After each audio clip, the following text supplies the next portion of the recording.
Okay, so what we're going to be doing today is shiplapping an interior wall. Now we have prime 5 1/4 nickel space shiplap. They stack on top of each other, as you can see, but since they're only primed, we have to paint them. So we've chosen our paint color. If you have a sprayer, you can spray it. You can do hand brush if you want, though I think you probably wouldn't like to see the strokes of that. So we're just taking little tiny rollers right here, okay, about 3/8 inch nap, and we're going to roll them the color we want, 2 coats, and then we're going to be good to go, start putting on the wall. Okay, so we're going to start setting our shiplap here.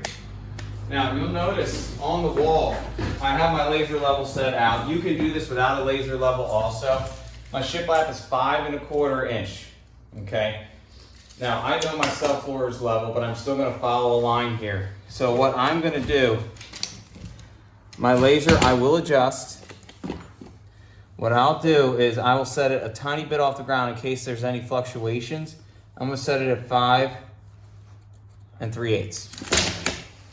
So if I wanted to now, I would just take my 6-foot level, put it on that line, draw a line across the whole thing, and that'll be where I start my first board. I'll probably put some shims underneath just to make it reach there, nail it in, and I can start going. I'll just use my laser level to play it safe. That way when I set my first board, I can go ahead and double check that it's good, and I can go from there, periodically checking level.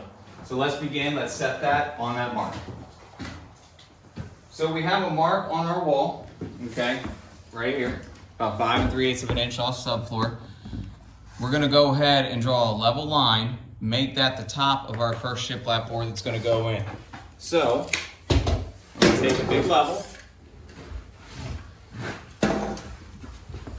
Calm, can you get a hand on one side, please?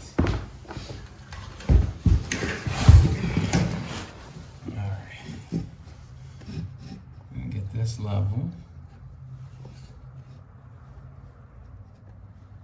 right there.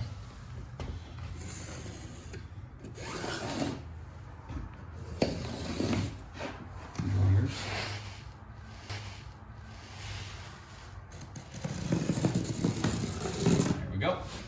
And we're going to continue it all the way over.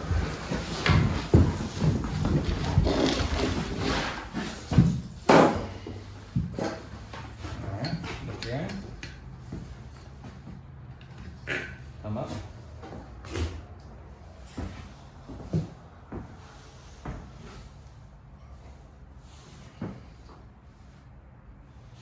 There's our level line to start with for our first board. Now, because there's a door in the way, what I'll end up doing is I can do one of 2 things. Now, if you're holding on the line there, best we can.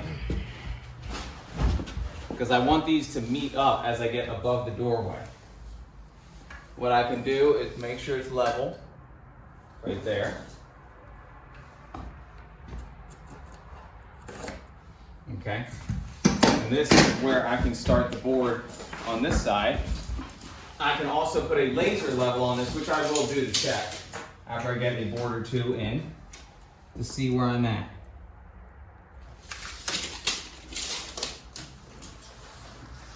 About 5 1/4,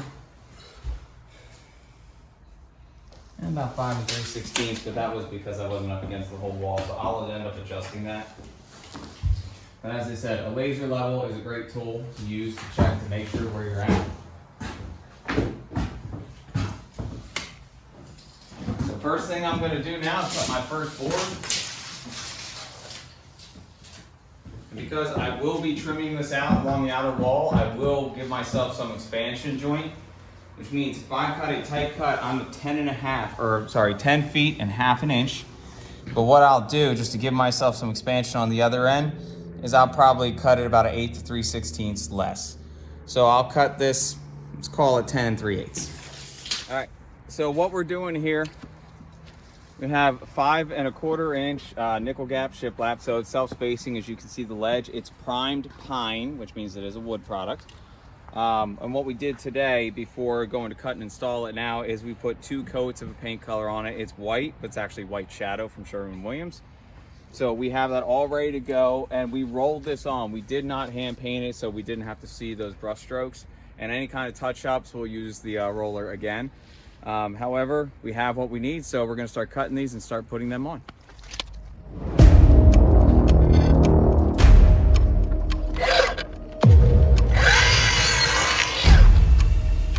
Okay, so when we go to install this, there's really no trick to it here.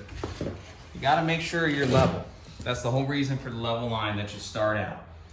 Once you're in good where you wanna be, you're going to try to find your studs. But because we have OSB backing, we kind of almost don't need it, but we will. And then we're gonna take 16 gauge finish nails and we're gonna put them in the lip here, and that's what's gonna hold it. And we're gonna stack the next one and keep going. All right, so let's set it in place, see where we're at with the line.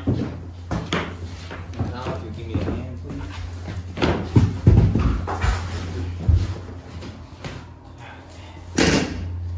So, right on. Am I right on down there?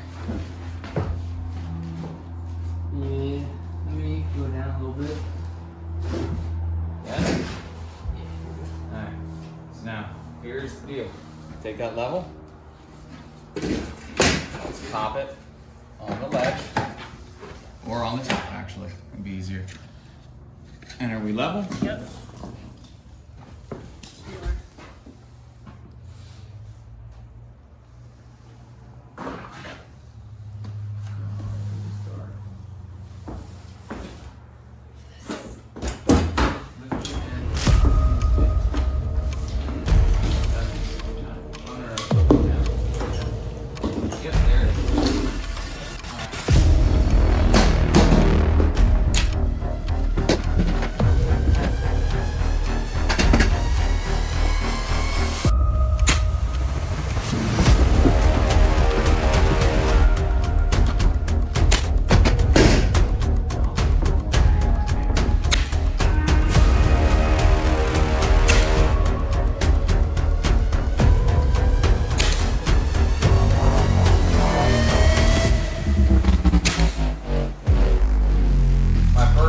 In and level, which is exactly where I want it, which means now I can just start cutting and stacking and nailing in, and I will be checking level as I go just to make sure I'm not off. And if I'm off, I'll make my adjustment back to level. So it looks like beyond cutting around an outlet, switch box, a light, and some other fixtures, we have a lot of straight cuts because we ended up buying 16 footers for this, trying to avoid the seams. Though if you want to do seams, not an issue at all. Plenty of people love that look. This particular project, we're just avoiding that. So we're going to get to cutting and installing, and we'll show you the progress.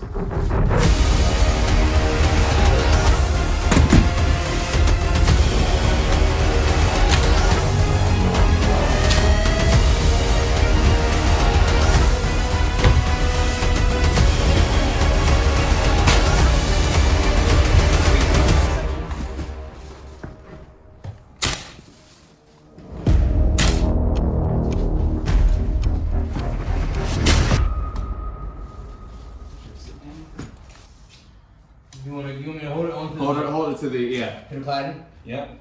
This one's about an 1/8 inch bigger. So this is going to be 10.5 light.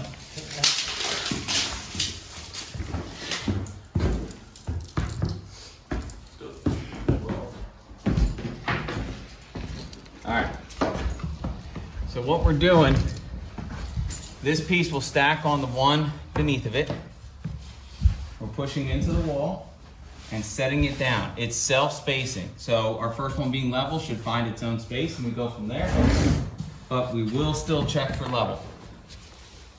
Then we go ahead and secure it in.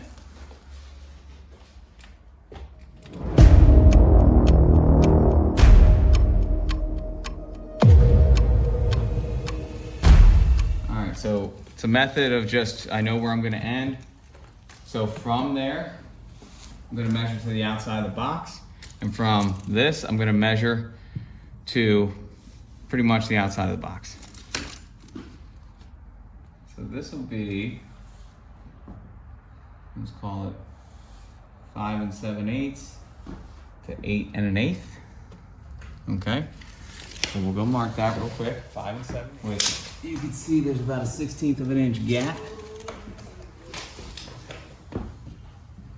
So this is going to be about 2 inches to 5 7/8.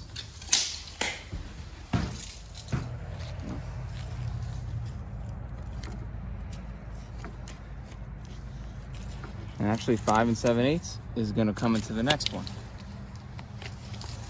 So if I could have a square or straight edge or something.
Alright, so I'm working on the trim, the quarter round trim to go along the wall for the shiplap to cover any kind of cuts and expansion gaps. So the key is finding your angles and any kind of, cutouts you have to do along sunroom walls to start with. That way you don't just keep going back and forth. So I found, because I have a 412 pitch roof is where it starts going, both of my cuts being roughly 35.75 degrees on opposite miters will match up and give me that 412 run. So I have a nice tight miter. However, because there is on the vinyl cladding on the sunroom bumping out, I have to put a 45 on the back and another 45 on the back just to clear for that cutout. You'll see when we put it on there. Also trimming off, now this piece actually broke, but I'll know where I had to trim out for the thickness of that vinyl cladding so the rest of my quarter round can line up tight. So we'll go in the room, kind of show you what I'm looking at here. All right. So you can see I have the roof piece. The top side is 45. The angle cut connecting is 35.75. So as you can see, I'm cutting around my vinyl cladding. This piece just broke off. I did have it actually there. You can see that 45 degree when it matches up. It cuts out for this cladding, and this is my 35.75. Now the shiplap over here, because there are metal plates where this electrical is, it actually pushes the shiplap out a bit. So my cameraman just hold me in tight there. I'm gonna have to manipulate the quarter round when I go to nail it in. So I will push it in tight so you can see my miters, if you can see my miter. That's how tight it would be. That way I can make a good connection running across every bit of my trim and start going up my roof. So now that I have all my cuts, my angles, this just being my test piece, just grab some scrap and find it. Now I can go to my finished trim and actually cut it out the way I want.